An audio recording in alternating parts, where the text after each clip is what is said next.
呢兩架汽車除咗顏色閃靈靈之外，特別之處就係佢哋都係國產無人駕駛汽車，進行全國首次長途測試。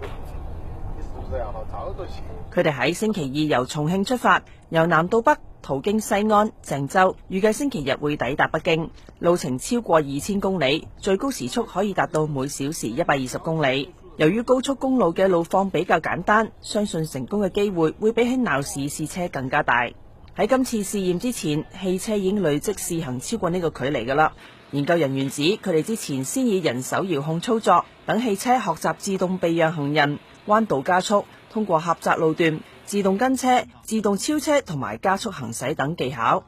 因為我們所有的都是通過指令去線控，所以說不管是轉向、發動機，還有制動這些，它都要接受我的命令。就我發一個指令，它要響應，對吧？前期我們做這些工作，完了之後就是對整個傳感器進行一個布置，布置完了之後，那麼傳感器之間的通訊，傳感器跟那個車之間的通訊，這些都要調通。調通完成之後，那我們再是一個上路去實際的一個測試、調試一些關鍵的參數，比如方向盤怎麼動才舒適這些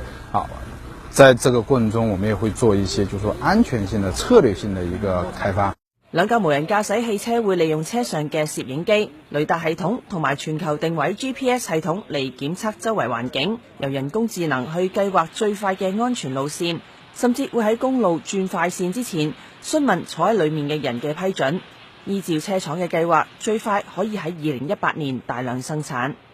香港電台記者蔡淑儀報道。